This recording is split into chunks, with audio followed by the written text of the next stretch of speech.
오늘장을 명쾌하게 저격해보는 람 기자의 3시 40분입니다. 안녕하세요. MTN증권부 김혜람 기자입니다.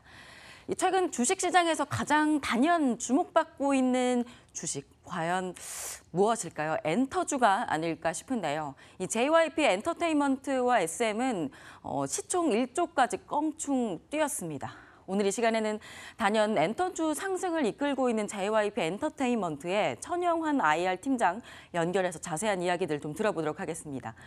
안녕하세요. 네, 여보세요? 네, 여보세요. 네, 안녕하세요. 네, 안녕하세요.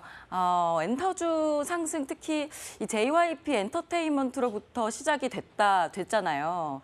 근데 아무래도 좀 다른 엔터주들에 비해서 차별화되고 있는 수익 구조, 그리고 주가 상승 요인에는 어떤 것들이 있는지 좀 설명을 해주시겠어요?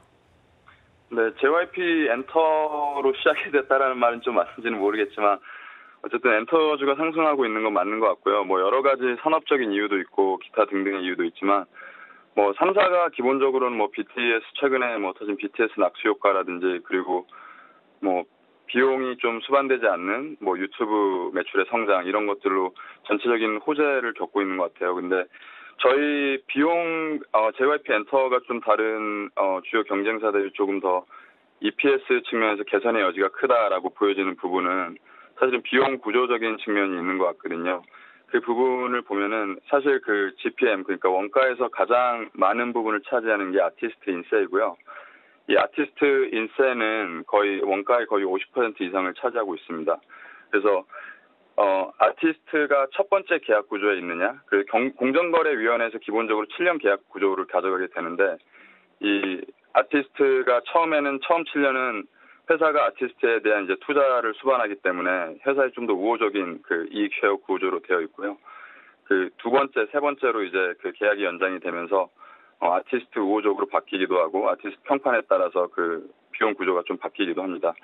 그래서 그 아티스트 계약 구조가 굉장히 중요한 부분이고 또 하나는 이제 매출 구성을 보시면 음반 음원의 매출이 있고 콘서트, 공연, 출연, 광고, 기타 등의 매출이 있는데 여기서 방금 말씀드린 이 아티스트 계약을 좀 전에 말씀드린 그 계약 구조는 아티스트가 용역을 제공하는 세그먼트, 다시 말해서 콘서트라든지 광고라든지 출연 등에 해당하는 것들이고요.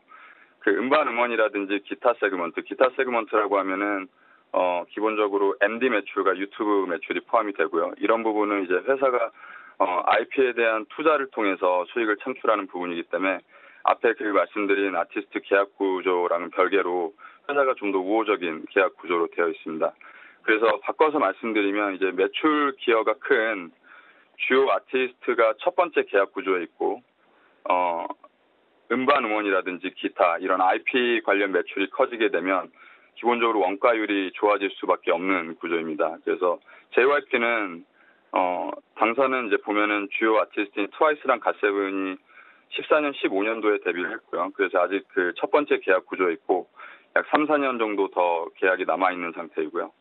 또 뭐 아까 말씀드린 대로 이제 음원 같은 경우에는 전체적인 시장의 흐름이 마크로가 증가하고 있어서 3사가 모두 증가하고 있는 추세이지만 마찬가지로 유튜브도 뭐 최근에 뭐 시장에서 테마로 잡고 많은 얘기를 또 나오고 있는데 음반 같은 경우는 3사 중에 저희가 유일하게 좀 증가 추세를 보이고 있지 않나 이렇게 보여집니다. 이런 음반 같은 경우는 좀 회사의 전략이나 좀 마케팅 역량 이런 것들이 좀 중요하게 작용이 되는 부분이 있어서 최근에 저희 회사가 이런 음반 지표에 대한 걸 좀 민감하게 보고 있고 이런 것들도 굉장히 중요하게 생각하고 있는 부분이 있습니다. 그래서 방금 말씀드린 이제 그 아티스트의 어떤 우호적인 정상 구조 그리고 이런 IP 관련된 세그먼트의 꾸준한 증가 이런 것들을 감안했을 때 향후에 더 증가할 추세가 있지 않나 이렇게 보여지는 부분이 이제 시장에 반영되고 있는 것으로 생각됩니다. 뭐 정리를 해보면 아티스트 인세 계약이라든지 이런 것들이 JYP에 조금 더 유리하게 되어 있고 또 IP 관련 매출이나 음반 이런 데서 유일하게 좀 증가 추세를 보이고 있다. 이렇게 정리를 할 수가 있을 것 같은데요. 또 시장을 보면 JYP뿐만이 아니라 아예 엔터주 자체에 대해서 밸류에이션을 좀 제고하고 좀 높이고 있다라고 보여지는 것 같은데 이런 증가 요인에서는 어떤 게 있다고 보여지시나요? 뭐 우선은 이제 케이팝이 좀 아시아의 국가연대 있던 케이팝 시장이 전 세계적으로 좀 확대해야 되는데 BTS가 한 역할을 했다라고 생각하고요. 그 BTS가 물론 이제 뭐 방시혁 씨의 좋은 프로듀싱 역량과 그리고 여러 좋은 조건들을 갖추고 이제 좀 스타가 된 것은 분명한데, 그럼에도 불구하고 어떤 유튜브라는 그 플랫폼이 굉장히 중요한 역할을 하지 않나라고 생각을 하고 있고요. 그래서 이런 유튜브 어떤 그 변동비가 수반되지 않는 유튜브 매출, 이런 것들이 사실 저희도 이제 작년에 20억 정도의 유튜브 매출이 발생이 됐었는데, 이거를 매출 구성으로 보면은 작년에 17년에 1,000억으로 보면은 0.2% 매출 기여를 했고요. 다만 이제 이익 기여도 측면에서 보면은 약 200억 영업이익을 달성했었을 때는 저희가 약 10%에 거의 가까운 이익 기여를 했다라고 보여지고요. 그래서 이런 뭐 유튜브의 성장이라든지 그리고 또 어떤 BTS의 그런 유튜브를 통한 산업을 주류 시장으로 열어준 그런 역할들이 좀 시장에 주요하게 영향을 미치지 않나 이렇게 생각을 하고 있고요. 또 유튜브는 저희가 뭐 내년에는 음원 징수 개정안이 또 시행될 예정이어서 기존의 그런 제작사들의 권리 확대가 이루어질 것 같고, 또 유튜브 같은 경우에는 저희 회사 그리고 빅히트 엔터테인먼트, YG 그리고 SM, 빅히트 이런 주요 회사들과 7개 회사들이 그 MCPA라는 회사를 설립해서 기본적으로는 개별사로 유튜브에 컨텐츠를 제공하던 걸 7개 회사가 모여서 유튜브에 제공하게 되면서 좀 권리 확대도 진행이 될 것 같습니다. 그래서 네, 저희가 시간 관계상 이야기를 좀 더 듣고 싶은데 많이는 못 들을 것 같고요. 뭐 유튜브의 성장이라든지 또 BTS의 낙수 효과 이런 것들을 전반적으로 고려하면서 엔터주가 많이 상승했다라고 이렇게 좀 이야기를 마무리를 하면 될 것 같습니다. 네, 오늘 이 시간 말씀 감사합니다. 네네. 네, 지금까지 람 기자의 속 시원한 3시 40분이었습니다.